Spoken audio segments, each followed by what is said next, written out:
Thank you very much. So I do not know how the panelists are going to be introduced. Is it going to be every time that they speak, or is it going to be at the beginning of the session? Okay. Uh, all right. So I understand this is the first time that such kind of a panel session is being held in a global procurement summit. I'm extremely excited because we have with us, some of the sharpest brains in this industry. The As we approach the final hours of the event, I've been asked to moderate this extremely important session. But why should we be talking about this transforming the nation procurement reforms? The fact is that public procurement has always been relevant. As you know, the government contracts worldwide exceed $13 trillion. This was a study that was done by the Spend Network in 2019. It has certain assumptions, and the assumptions are always conservative. So it is more than likely that it was more than $13 trillion even in 2019. It is likely to be closer to $14 trillion today. Now, of which means that of $7, of every $7 that are spent in any economic activity in the world, $1 is spent through public procurement.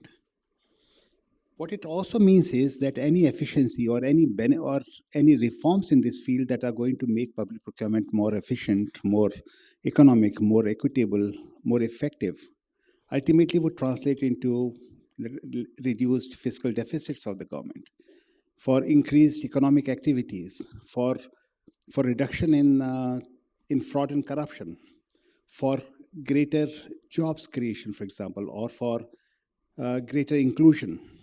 And all of these are burning issues for today. Now, improvements in procurement systems means that there would be demonstrated effects on governance indicators, quality of public services, and essentially repairing of the social contract, the contract that exists between the citizens and the state. Now, as a public policy area, procurement suffers from a lack of trust, in most countries, certainly in the countries that we are interested in. But it can also be an extremely important strategic tool for gaining back some of the trust that we have lost. As a concrete mechanism for delivering on public services and public promise, procurement can help repair the social contract, particularly when governments are transparent and seen to be accountable for what they purchase in the names of their citizens. Unfortunately, there is some dearth of rigorous evidence on the effects of public procurement on economic growth. There has been some work that's been going on. As you know, the number of Nobel Prizes in this field have actually started increasing. I mean, the last count, about 5 Nobel Prizes have actually been given in this particular field. But a rigorous evidence is actually lacking in, for example, how public procurement is able to spur private sector growth, other development outcomes. So while the global knowledge on procurement is rapidly increasing, the impact of newer initiatives and innovations remain to be studied, documented, and disseminated. And today's session will attempt to do that. I'll try my best to stimulate the panel members to talk about some of the burning issues today. And we have an ideal panel because we have representatives from 2 central governments from a country as vast and complex as India. So Mr. Sanjay Agarwal, who represents the Ministry of Finance at the federal level, and Mr. Ratnaseelam, who represents the government of Sri Lanka, and he's responsible for public procurement in the country. We also have a representative who is handling public procurement in one of the most progressive states in India, Rajasthan, Mr. Bajpayee. And by all accounts, from whatever I have seen, the various initiatives that the government of Rajasthan have been doing have been extremely successful. And then we have Stefan, who represents the Asian Development Bank and therefore has a view from the MDB's perspective. So in this particular session, what I'll try to do is, while I'll be asking some questions from some specific panel members, I would also request that if someone else has a view, please let me know so that we'll get a totality of views. And then towards the end, it will not be possible for us to have a session as interactive as to get the audience to be asking questions at the same time. So I would still request that the questions be asked towards the end. We are certainly going to take those questions. I'm sure there would be a lot of questions, and we plan uh, to have this session to be completed a little before the time, so that we would be able to get questions or comments or observations from the audience. So let me start with you, Mr. Agarwal. India is a complex country, and it's a country which has the central government and state governments that have devolved with certain powers, and we know that there is not one law that sort of applies to all the states in the country. So one of the challenges I suspect that you must be facing is how to ensure that there is consistency and broad applicability of the rules, at least the principles and all that, how complex it is to have different states following sort of different rules and so on. And what is the government of India sort of doing to bring a sense of uniformity or consistency in the application of public procurement so that the country gets the value for the taxpayers' money? Please, thank you. Thanks for giving me the first opportunity to respond in this panel discussion. And I must confess, this is one of the most difficult questions you can encounter as an opening batsman here. It has a multiple facets. Let me try to decipher them. One is, if I understand the question correctly, the key to the question is how to ensure competition in order to get the best taxpayers' money. And that is the basis of the whole question.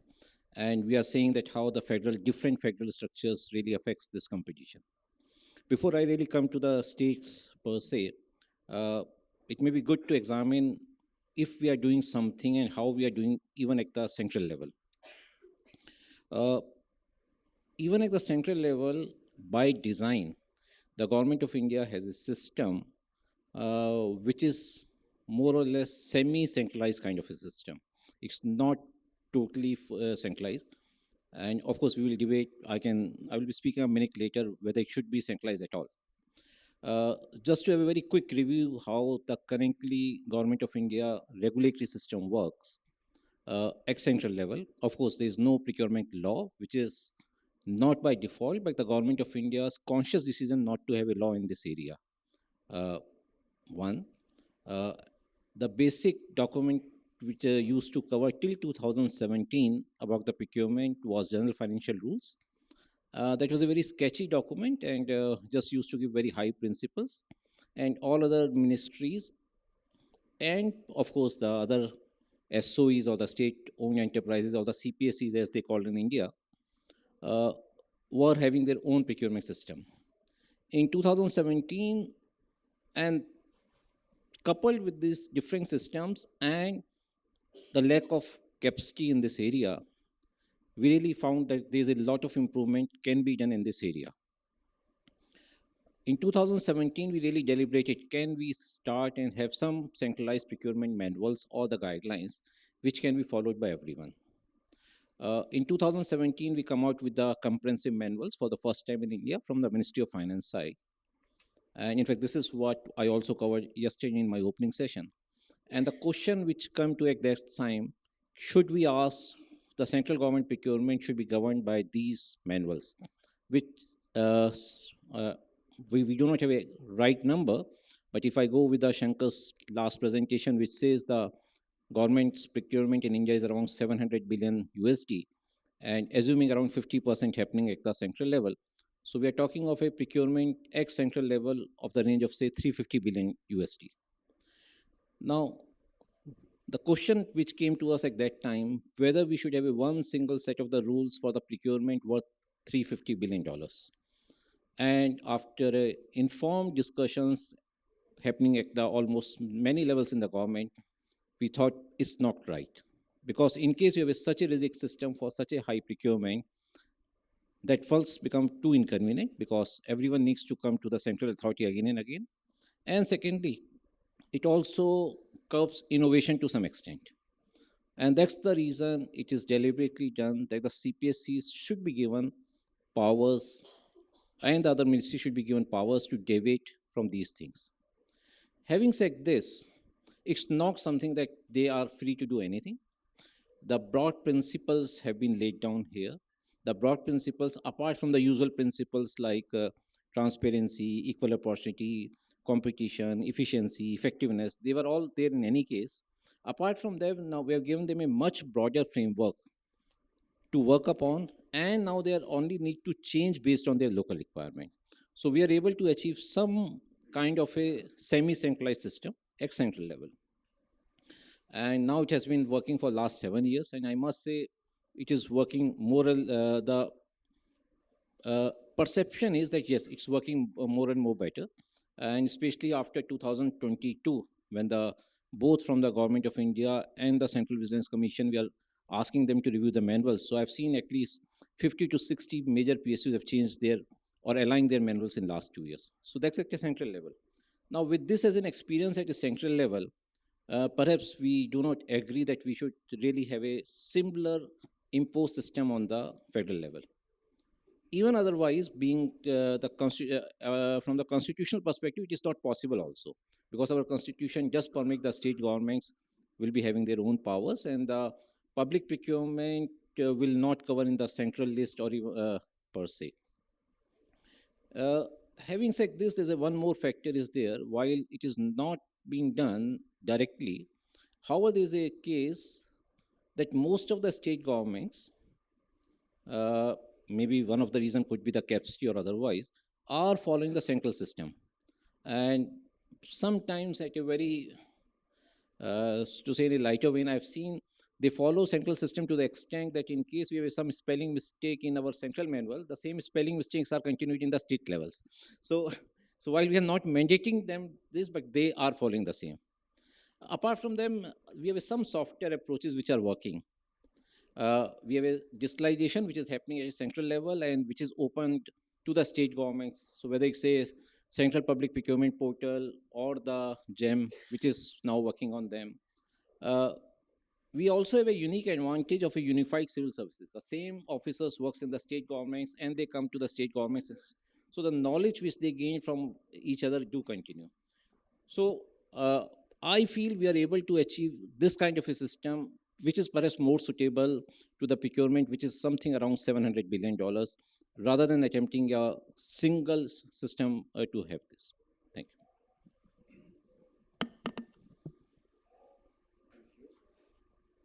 Okay, so let us expand this a little more, and let me go to Mr. Bajpayee, because you come from one of the states. So when Sanjay was talking about how the system was conceived and how it is being modified incrementally, over the years, you in Rajasthan, are essentially in the downstream area.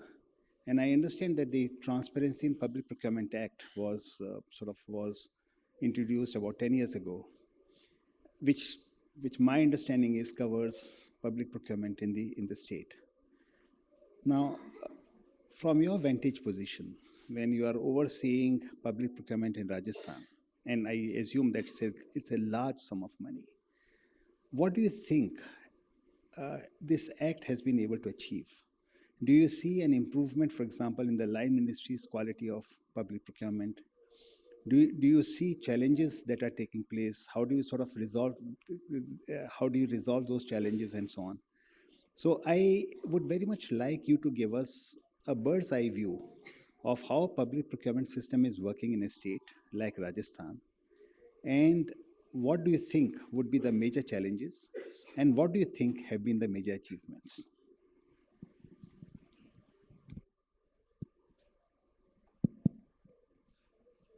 Thank you, sir. The question which you have asked, actually, I require not less than half a day to answer. But I have time limits. So, but nevertheless, I'll take some time. Rather, I may steal some time. I will start with one very interesting thing uh, before coming to the real agenda of reforms and how the challenges are coming in your way when you are creating and implementing reforms. One of my colleague official, he often comes to our training programs, and he explains to the participants that what new things are often taken by the people working in the system. Because when you're talking about public procurement, largely you have to imagine an idea that in a state, in any typical state in India, particularly in case of Rajasthan, which is the biggest state in India, and just to give you an idea of the largity of this state, we have more than 167 departments, more than 45,000 head of the offices, and somewhere around 55,000 drawing and disbursing officers. Apart from that, there are so many corporations, companies, societies, autonomous bodies, universities, and whatnot. So you can imagine the level of public procurement is being done in any of the state, not in Rajasthan only. So he explains this incidence that whenever you try to take up reforms, how it is taken by people at the grassroots level or at the lower levels.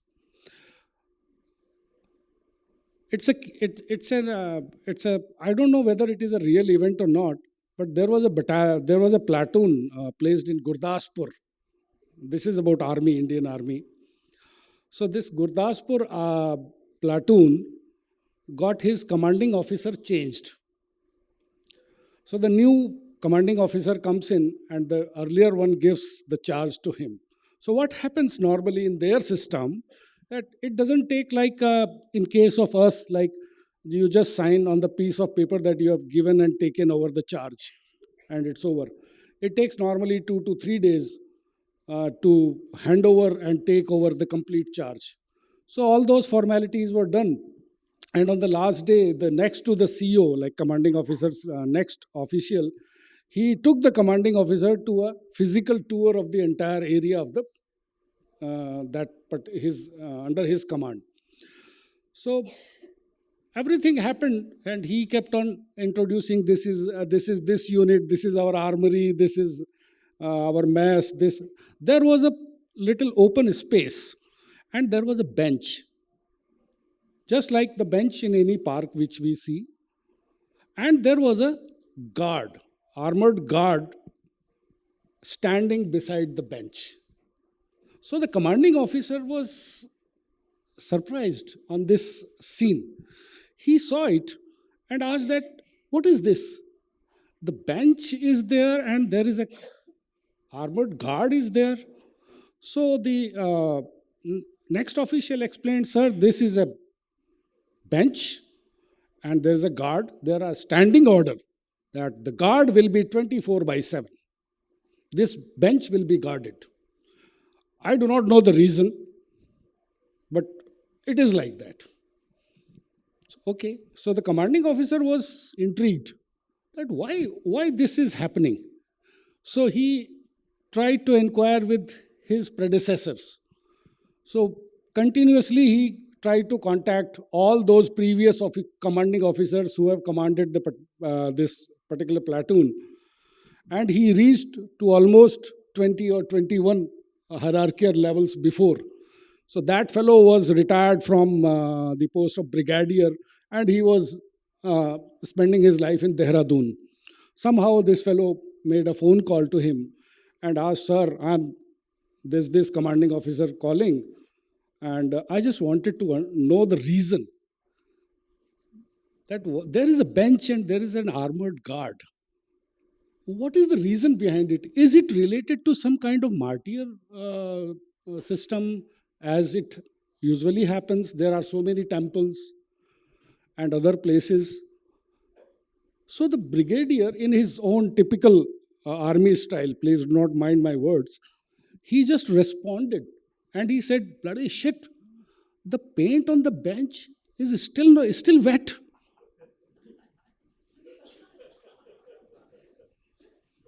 So this is what happens actually.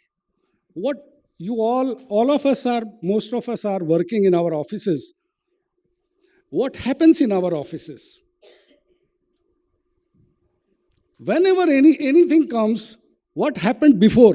Just open the file. What happens before? Copy it and do it. That's all. So in such an atmosphere, if you think about reforms, just imagine how challenging it could be. The most important part is changing the behavioral aspect and attitudinal aspect of individuals who are working in the system. They are not tuned. They are tuned in a very different way.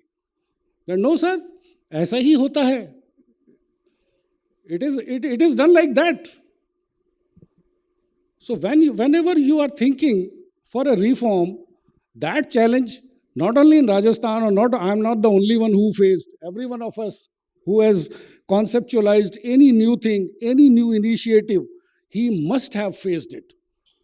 And it's a big challenge. So in case of Rajasthan, we started long back. We started in the year 2009, obviously with the World Bank. So many of us are sitting here, and some of those battery of specialists are not here, but they are working somewhere else. So we started in 2009, and in 2012, this act was enacted by the State Legislative Assembly. And 2013, we brought out the rules on the act. So it has been now almost 10 years. When I joined the finance department in the year 2014, we started realizing that it's okay that you have an act, you have rules, they are written in English, and the kind of Hindi of the laws, because that's an act. So in Hindi, it has to be in legal Hindi. So popularly we say, हम समझें या खुदा समझे. So any worker who is working on the public procurement, it was very difficult to understand, because we brought in all the international practices based on UN models, UN Citral model law. We brought in so many new procurement methods like Swiss challenge and competitive negotiations. But who understands that? Who knows what is this? None of the person has ever done competitive negotiation. But it is written in the law, and it is written in the rules. So the biggest challenge was how to make this system implementable. When you make the act and rule, everybody is feared. Because in our act, there was a provision of imprisonment of 2 years. So the first thing came out was that please don't do anything, because otherwise you will be in the jail. So the challenge was to remove the fear factor. Then how to define the procedures, how to make them effective, where we didn't have any standard bidding documents. In externally aided projects, we used to have working with the SBDs, but at the state level, there were none. There were no guidelines. So we started thinking, when we brought in the new project with the support of the World Bank, so we started thinking how to streamline all these things. So we started acting on 3-4 different fronts. One was to see whether the act and rules are still pertinent or not, if there is any change required, if there is any modification required in that, because much time span has happened between 2012-13 to 2018-19, sometime there. Number one. Number two was what else we can do. And the most challenging area was capacity development, because we have a huge manpower that is doing the procurement. You can imagine we have 10,000 gram panchayats, almost 4,000 panchayat samitis. Everywhere procurement is happening. Now, the bigger challenge was there were departments and agencies which earlier not doing any procurement. For example, education department. Education department people were not required to conduct any procurement activity except blackboard and chalk and few dusters, that's all. But now the time has changed. The government has brought in so many schemes like free bicycle to the girls, laptop distributions, scooty distributions, uniforms, textbooks. There are departments like women and child department where there are woman-centric and girl-child-centric initiatives are taken, and lot many things have to be procured. Now, those people do not know how to do procurement. They have never read the RTPP Act. They do not even know the basic definition of procurement. Now, that was the real challenge. So we designed a very basic strategy that we will have a mass level training program, capacity development program. Then another issue came that there are two quarters. One is basic level, another is, although we are doing procurements, some big ticket item procurements are also there. Corporations and companies and some departments, particularly in infrastructure sector, they are doing big procurements. But then the bigger challenge is contract management. Nobody knew what is contract management. There is no formal training in India at all. Till today, we are the first one who have conducted a real contract management training. Because you have to teach them what is a contract, what does the contract law says, what is an offer, what is an acceptance. Some of the basic things, because they are committing silly mistakes in very important contracts. And as a result, either the contract is delayed, cost repercussions are there, or arbitrations are happening. And the state is losing in almost all arbitration cases. So that's a huge cost. When we see reforms in public procurement, we'll have to look at a very critical point, efficiency. Transparency is one part, but efficiency is the most important part. If it is not efficient, it is not serving any public good. We are not serving to the public.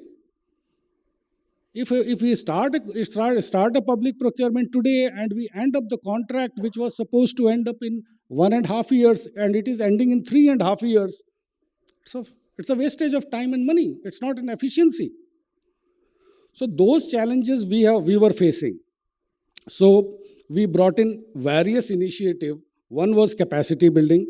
Another was institutionalizing a public investment management system, because that includes socio-economic aspects. That is what the theme of this Global Procurement Summit is. How to ensure that socio-economic sectors are benefited with a better framework of system. That we have brought in our state. It took us a lot of efforts, lot of challenges, because you see what is happening in India in every state. Governments are announcing schemes, various type of schemes. So there should be a system of designing a scheme, analyzing the scheme, appraisal of the system of the scheme. Government of India has done a fantastic work in that area. So we have learned from Government of India. We have designed our own framework system, and all these things were clubbed together with other assignments. Because procurement does not end with the award of contract. Procurement also involves inventory, supply chain management, So we have brought in an inventory management system. That's a whole cycle. Now coming to your basic question, sir, I've taken a time. So challenges, what challenges we faced? One challenge I explained you with the park bench. That is the biggest challenge. Second challenge was how to identify people who needs training, because it's such a big state. As on today, we have more than 12 lakh government servant other than corporations and companies, exclusively government employees. Such a huge manpower. How do we know sitting in finance department that X needs training, Y needs training, and Y needs this type of training and X needs this type of training? It was a very difficult task. So we discussed with the World Bank specialists, and we thought that let us have a training need analysis. So this took us almost 2 years. It was a holistic study, very effort-centric. And that study gave us a lot of insights that what type of people we should select, we should call for training. What could be the sources? That training need analysis also gave us a possible number, somewhere around 1 lakh, that at least this number of people should be trained in basic procurements, basic fundamentals of procurements, out of 12 or 13 lakh employees. But then our challenge was that if you are going for 1 lakh people to be trained, it will take 15 years. So we decided that, okay, let us start with a small number, and then we will make an online course so that it can take over the physical face-to-face trainings, and that is how you mitigate your risk. Simultaneously, we also came across, participated in the MAPS study conducted by the World Bank itself. The expert is also sitting here who worked with us in Rajasthan on MAPS study. That also gave us, that particularly study highlighted the need focusing on contract management training. That is the root cause of it. So we designed contract management system, the entire training. We brought in many consultants, so many teams. You name the big four, they are here with us. We are working with Deloitte, we are working with PricewaterhouseCoopers, working with IMA. Everybody, in the country, wherever we could lay a hand on any expert, we brought them to Jaipur, that please come and work with us. Then there was a bigger challenge. These experts were really experts. But the problem was, either from railways or from a power grid corporation or from other departments, other agencies, problem was they never had an exposure of the local context. That was the biggest challenge.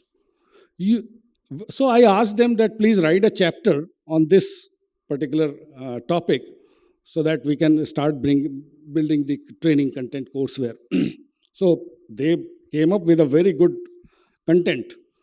When I read the content, I asked them, who will understand this?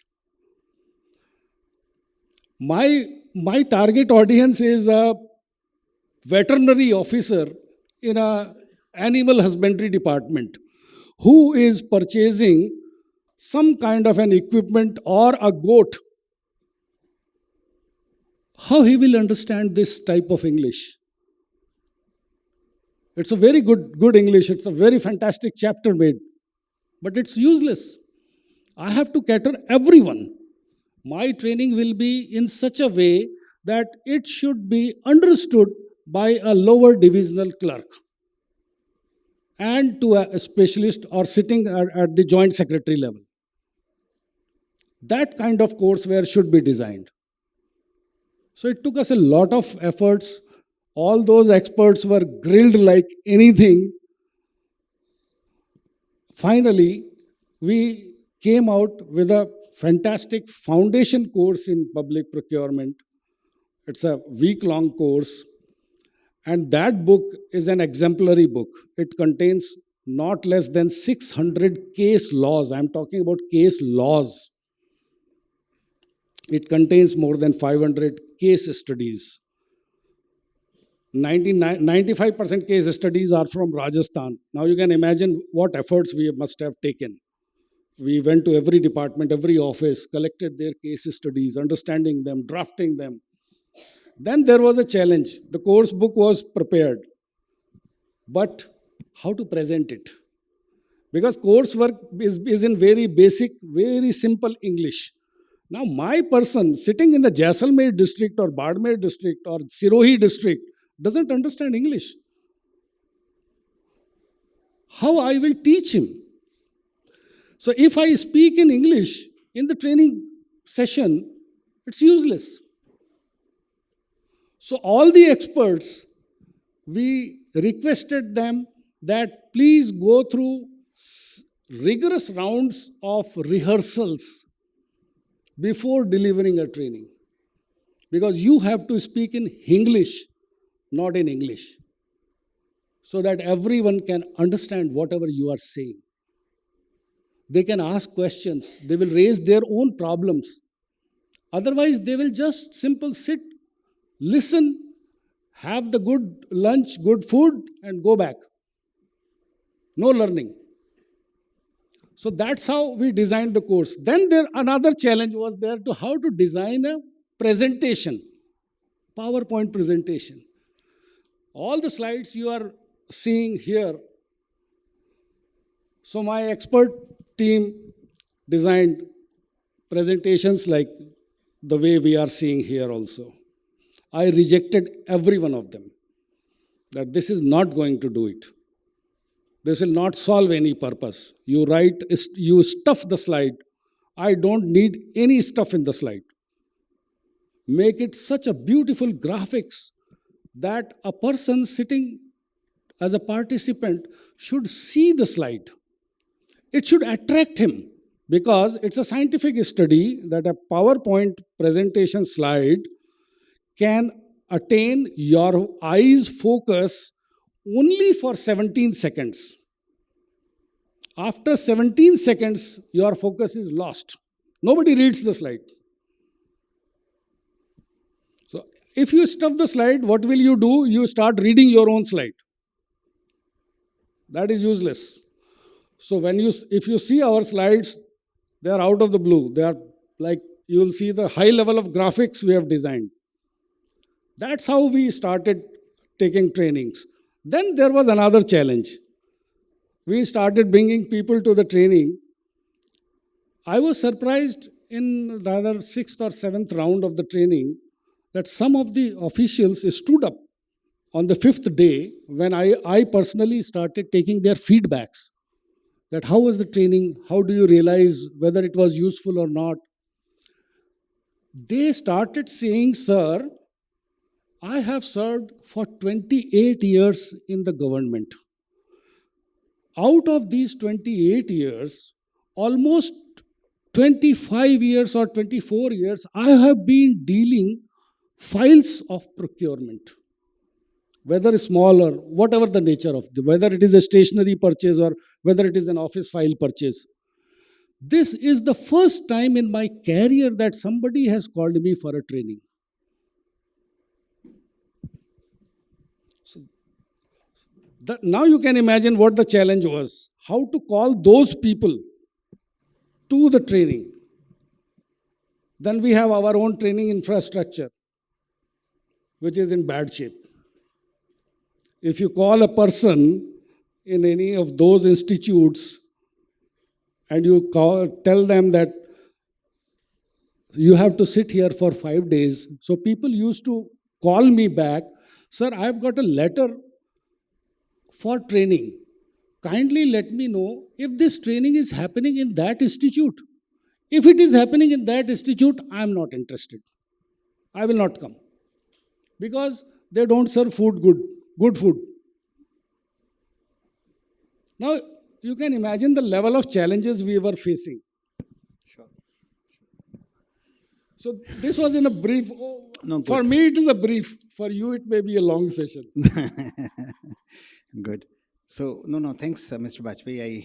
I think we are getting the context, the flavor, and I'm going to request all of you. I'm sure there would be many questions. I would request that you start writing those questions and then subsequently send them to me, and we'll try to address them at the end of the session. So that sort of brings us to Sri Lanka. Now, I understand that you took over about a year ago, Mr. Ratnaseelam. So, how does public procurement and good governance? I mean, I know that Sri Lanka has had its own days of years of challenges and so on. So, how have you been able to incorporate the elements of good governance into the Sri Lankan public procurement system? And are you seeing that it is working? And are you seeing that it is working properly? Thanks, Mr. Sharma. Before I take your question, let me extend my sincere thanks to Ms. Hina, Ms. Anna, World Bank Office Colombo, and IMA, of course. Talking about the issue you raised, I think it's very relevant. We are just recovering from the financial economic crisis.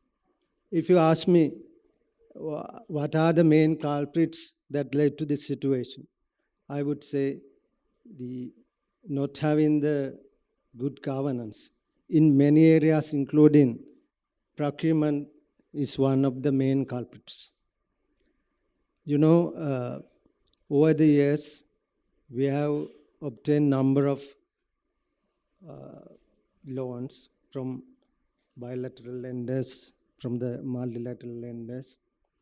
But to what extent we have utilized these loans to create assets with return is the big question. Even our National Auditor General Office has raised the issue. What percentage of our loans has actually gone in to create assets with return? So when we look at this picture, not having good governance has caused enormous damage to country's economy. So well knowing that situation, of course, we have initiated a number of measures, and of course, the development partners are also very keen. Even the IMF is very particular about now we publishing our tender document notices and also tender votes in the finance ministry websites. So we have implemented all this. Any procurement which is over 1 billion, now we have to publish. So we have taken steps to address this. Besides that, there are a number of other measures which we have initiated on our own initiative as well as with the support of our development partners. If I say the measures taken by my department, that is Department of Public Finance, we have taken two measures. One is the enactment of Public Finance Management Bill, which is the overarching piece of legislation, covers all government finances, government procurement. Within that overarching legislation, the government procurement also a pivotal component. Then we have now taken steps to formulate government procurement law. I'm happy to say the chairperson of the National Commission also joined me. She's there, Mrs. Karunaratne. And government has taken steps to establish 5 independent commissions, and National Procurement Commission is one of those key independent commissions. So NPC has a big role to play ensuring the good governance in procurement. Beside that, we have initiated enactment of number of other laws, PPP law. We have a separate entity established. Actually, we have reenacted the National Agency for Public-Private Partnerships, which is responsible for formulation of a specific law with regard to public-private partnerships. Then, beside that, government has taken a lot of initiatives to ensure the transparency, accountability, and value for money in the government procurement. I would take one example. Unprecedented in the history of Sri Lanka, the judiciary of Sri Lankan government recently took action to imprison one of the serving ministers who was responsible for health, including some medical professionals. I think it's a good move, signaling that time to come, it won't be that easy for all the people who are responsible. That has given a clear message that you must do your duty in a responsible manner. I think that's really good. We as public servants, that gives us the courage so that we can resist whatever interference come to us. In that context, I think we have taken a number of measures to ensure good governance in government procurement. And probably a little later, I'm going to ask you, how do you know whether those measures are working? So the monitoring, whether you have KPIs, you have monitoring and evaluation frameworks that would sort of tell you whether these measures are actually working on the ground. For example, have efficiency measures increased? Do you see less corruption, for example, in this, in public finances and so on? Do you have a monitoring and evaluation framework that sort of takes that sort of follows the measures and sees whether or not any changes are taking place? Yeah, actually, Mr. Sharma, that's a challenging area. As of now, we don't have a formal monitoring and evaluation mechanism in place. It's a real challenge. Of course, I know that the National Procurement Commission, one of the main responsibilities of the Commission is to ensure monitoring of the procurement. I'm sure they are now already initiated number of measures to ensure that. From our end also, we conduct number of awareness sessions so that they can develop their own KPIs to ensure that these are whatever the targets are met.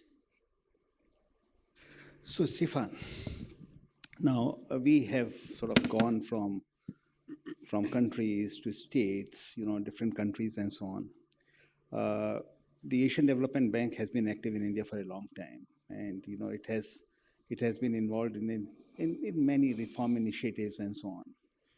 Now, one of the problems, one of the sort of complaints that MDBs face is having parallel systems and therefore increasing the transaction costs to the whenever projects are being approved and so on.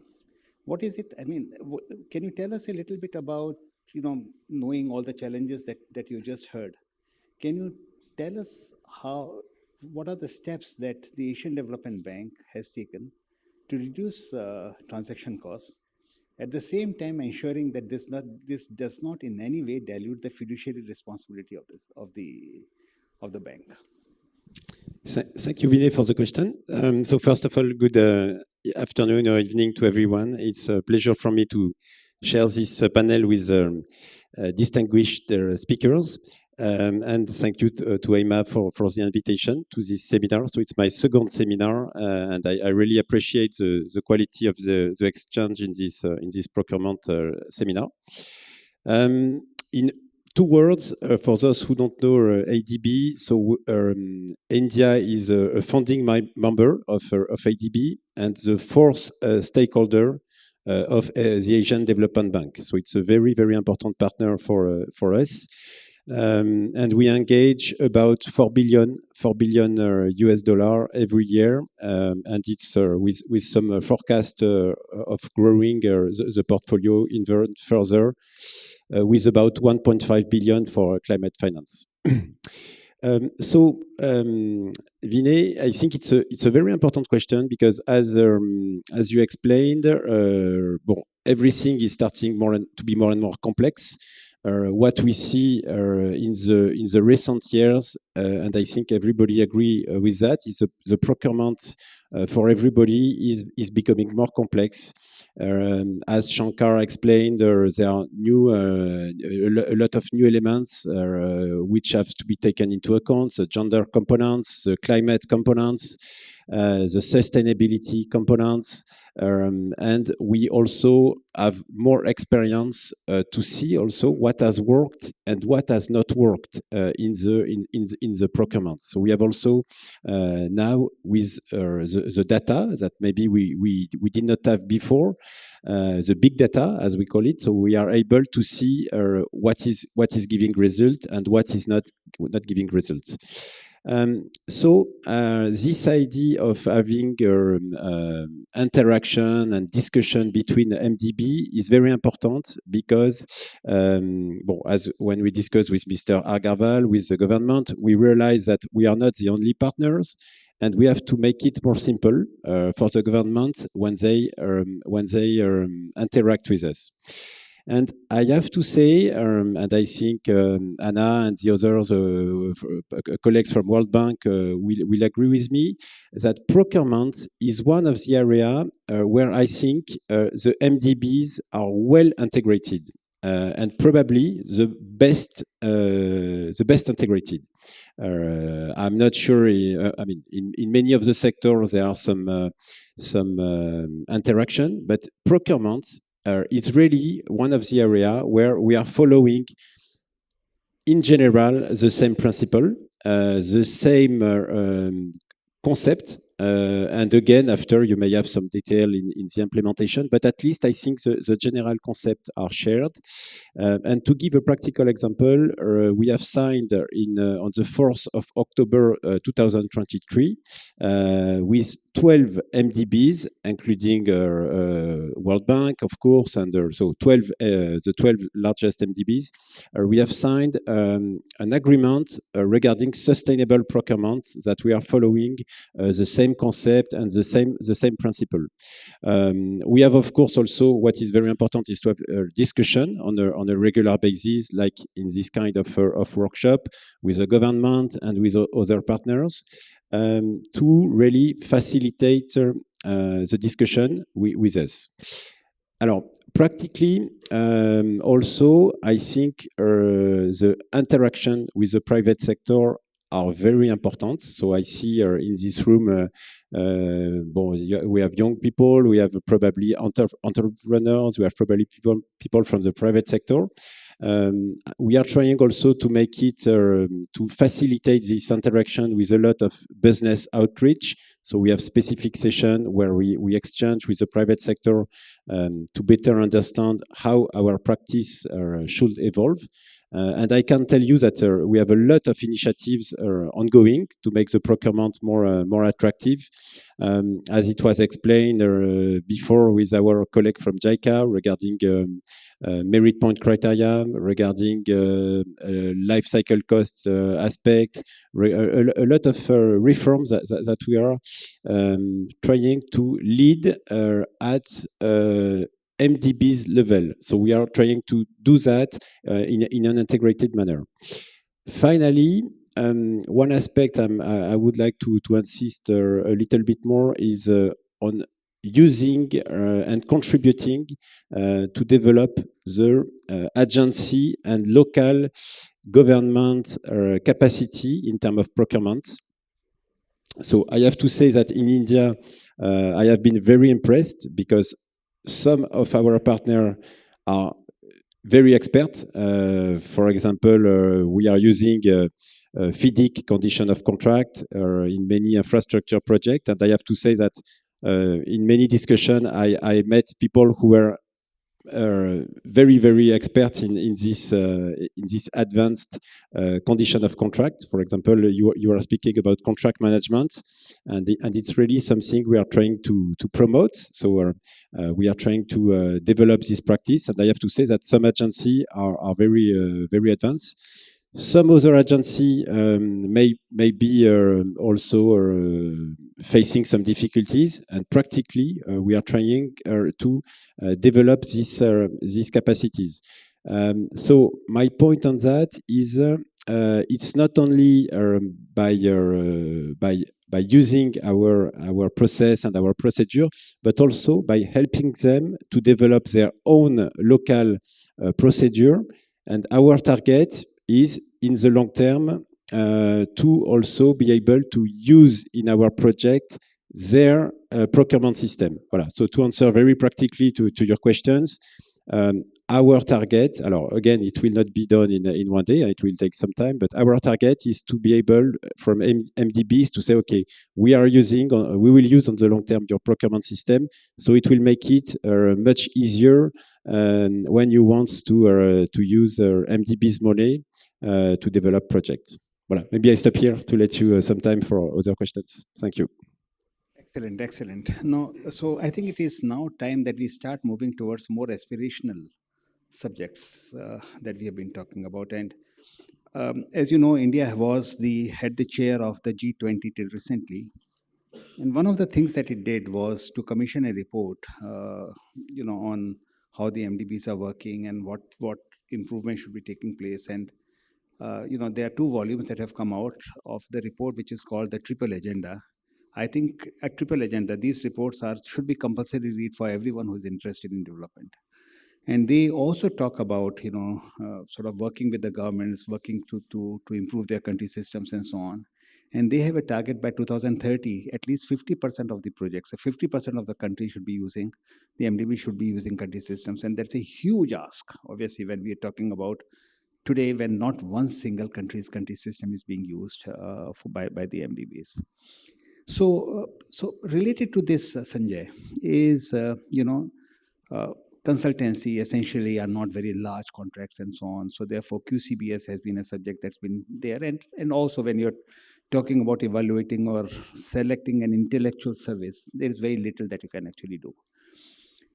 But the procurement family has been somewhat reluctant to use weights whenever quality is concerned, because obviously there is an element of subjectivity. There is that feeling that people are, life cycle costing has been used for decades. So, I'm really not talking about the life cycle costing. I'm talking about the using the weights, for quality and so on. And I understand that the government of India is sort of is working towards something which is close to QCBS in goods and works. Can you tell us a little bit about this, and can you tell us whether you have faced sort of challenges in terms of the actual implementation, resistance from the procurement officers, for example, or resistance from the bidders community? Because there was a study that found that there are 38 different formulae, and depending on the on the same bids, they can have different results. So there are these issues as well. So I would like you to tell us a little bit about what your experience has been, what the country's experience has been, and how do you see this evolving?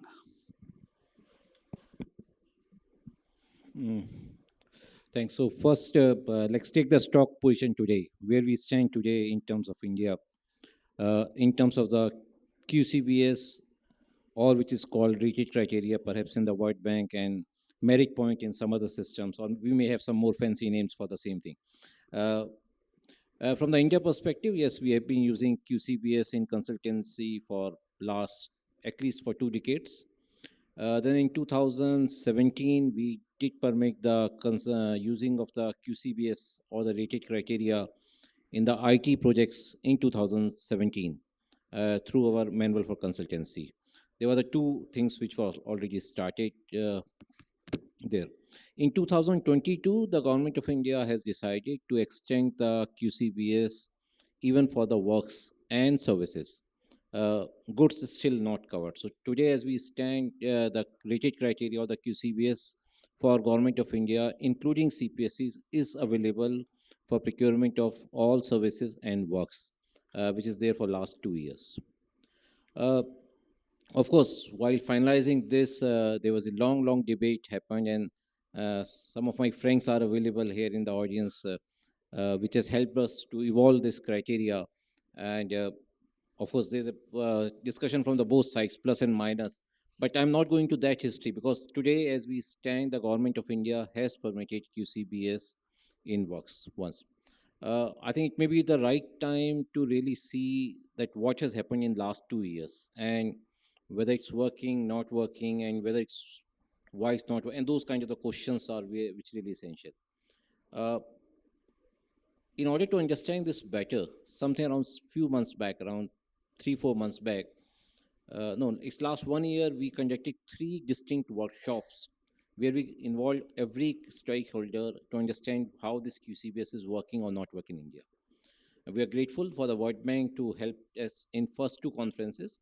And third conference, we did our own. Of course, the banks were not part of this discussion. And they were done with the help of the Capacity Building Commission. A few things which has evolved. One, that so far the offtake of the QCBS per se is limited. We have almost 15 small contracts in the services where it has been used as reported through our financial advisors. I'm not discussing in detail because in any case, the value was not significantly high to discuss about them. There was a one large contract from the Nuclear Power Corporation, which is worth 7,000 crore or $1 billion, for which the case study was presented yesterday, which is almost under the finalization and which may be finalized maybe in next 4 weeks if everything goes right. One of the key takeaway for me from the yesterday case study was the way they have done the criteria. There could be a payment, upfront payment of 1,200 crores over and above the L1, which comes out to almost $150 million over and above the L1. So that's which is going to happen. While we were doing this assessment internally, we really thought we were not really sure whether these numbers are good or bad, because of course, in absolute number, one is surely not good. So then we decided to take and exchange notes with other MDBs where the system was prevalent in the case of a bank, World Bank in 2016, if I recall correctly, ADB is 2017, where this rated criteria or the merit point system was started. It will be interesting to note, of course, my position is 6 months old. Till then, even the World Bank, which is having this rated criteria for almost now 8 years in India, there was not even a single project where the QCBS has been used. And now this becomes even more important from the fact that India is the biggest recipient of the World Bank loans. So their biggest client for their biggest client, they could not even produce one single contract in last 8 years. And the position was very similar, whether it's ADB or anyone else is concerned. So one thing was perhaps clear, and however, it was also noted that they were having similar examples outside India. Now, I do not want to hazard the reasons, and that's not easy for anyone, but surely that means that is something to be typically done with India as a country, that where either the people who are using the taxpayers' money directly, because ultimately it's a taxpayers' money, whether it's coming directly or through the MDBs, or even the MDBs do not want to go into the business of the QCBS in Indian projects. Now, which is something needs to be researched more and more upon, that there's not even a single project in last 8 years, either through any of the MDBs or the money.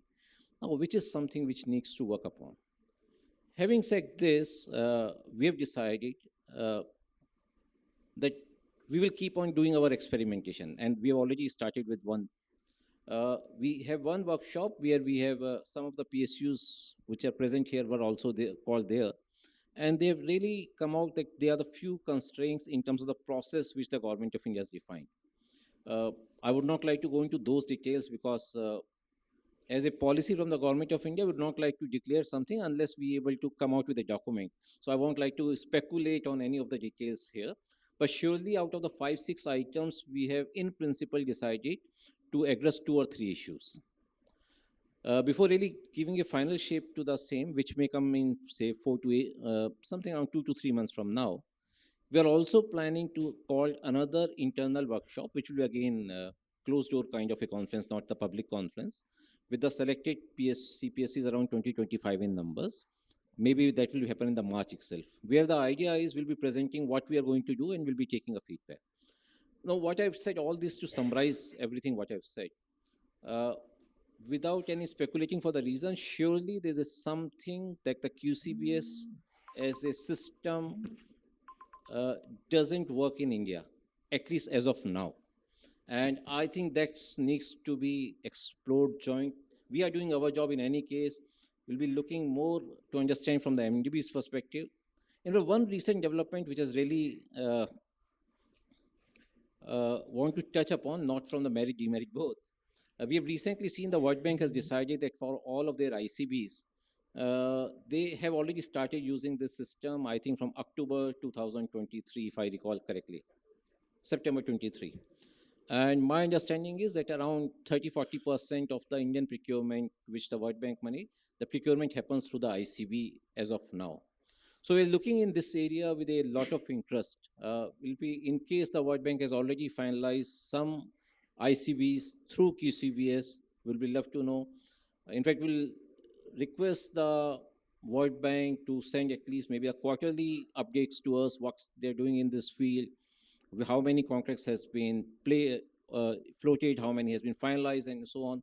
A quarterly feedback will be really good for us. But we are looking this area with a great interest to understand this area much better.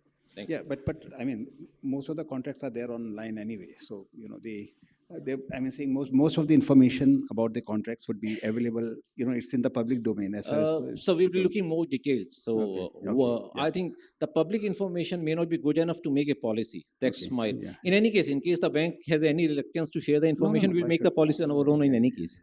Yes, please go ahead. This is a very valid point taken up by you, sir. As far as the World Bank guidelines and regulations are concerned, I still remember that particular sentence that in case of consultancy contracts where you are applying QCBS model, the evaluation should not be a mechanical exercise. It should not become a mechanical exercise that you give weight or marks or point, whatever you are doing, and you are doing one by one.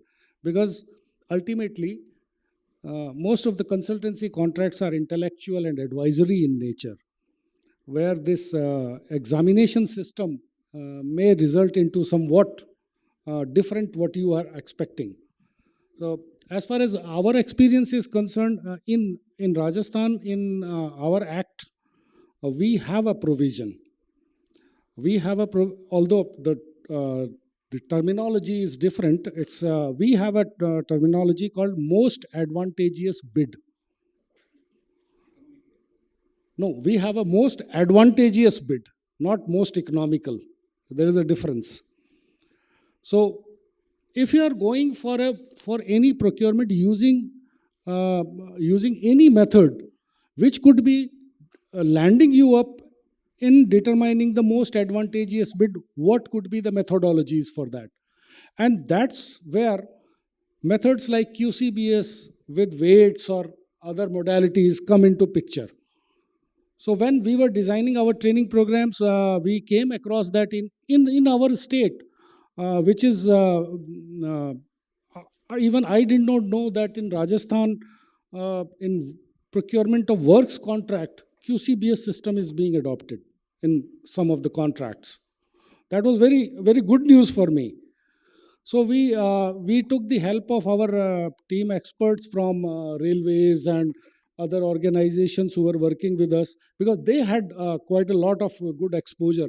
So we devised a total methodology that how, if you want to go on this path, how you can do it. So fortunately, that in the training that has come up very well. And one of our expert official who is also present here, he is a master trainer. He is giving training to the officials that how to use QCBS in goods and works procurement. You can do that. So that's a very good initiative. This is interesting. I mean, of course, QCBS, most economically advantageous tender, weighted criteria, whatever, has been used, is being used in many countries. And there was a report by PricewaterhouseCoopers on procurement in Europe that came out about 4 or 5 years ago. And that is again an excellent book in terms of the statistical. And what they found was that in many countries where this was used,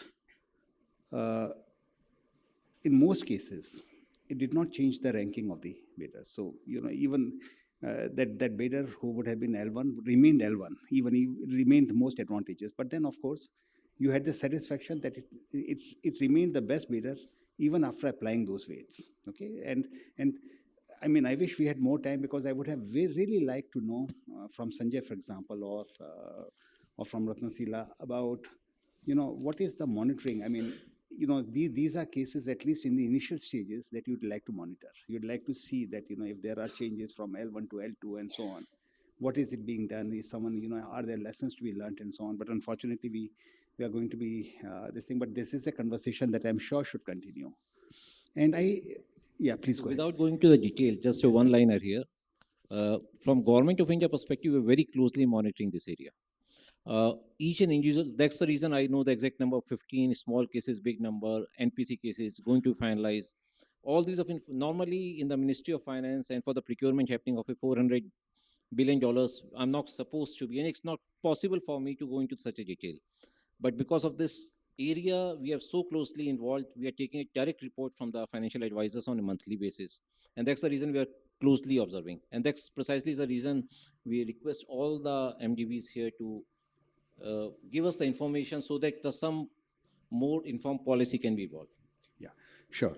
Mr. Ratnasila, do you have any such, should I say, aspirational or, more forward-looking provisions that you are going to use in Sri Lanka in terms of bringing additional quality, additional value for money?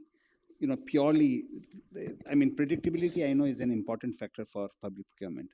But other than predictability, the quality, whether you're getting the best value for money is also important. So is there something that Sri Lanka is doing in this respect? Yeah, even we seriously looking at this, because it's like how we assume the achieving output against the outcome, basically. So we see in most cases, we do follow the correct procedure, we do the right thing, but end of the day, in terms of the outcome, we don't see the results. So then we have understand the real need for having this QCB based the evaluation methods. So we are working on that, but we might need some regulatory support so that to ensure the transparency of these evaluations. But of course, we are seriously looking at those new developments. So, Stefan, I mean, what Mr. Ratnasila sort of mentioned is something that I wanted to bring anyway, which is, whenever we look at the value chain, from inputs to outputs to outcomes to results to impact. Traditionally, whenever we have been talking about procurement, it's been only at the level of inputs and outputs, the traditional model. You bid something, you get something. Whether that particular thing is ultimately going to be useful or not, whether it's going to bring value and so on. And it's only now that procurement has been moving from outputs to outcomes, hopefully to results, and hopefully to impact. Is there something that the Asian Development Bank is doing? Apart from the fact that I assume that you are also encouraging use of weights and rated criteria and so on.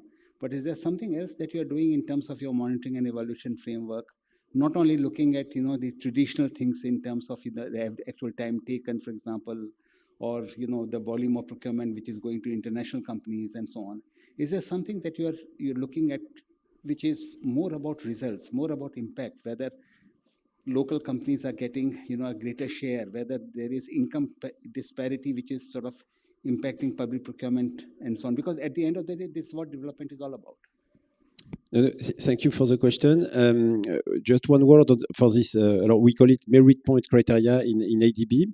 We have some initiatives that I will report to you, and we found it's very interesting in some specific context, because you can really detail very well what you expect from the contractor. For example, we are using that in one hilly area, very challenging in terms of health and safety, in terms of construction method.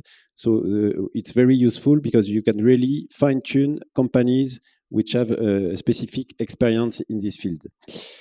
So regarding the other aspects, so more related to outcome, I think it's very important aspect. We have in MDBs, we have independent evaluation department, and I invite. It's a public information, so I invite you. You can go on the website and you can have a look if you're interested.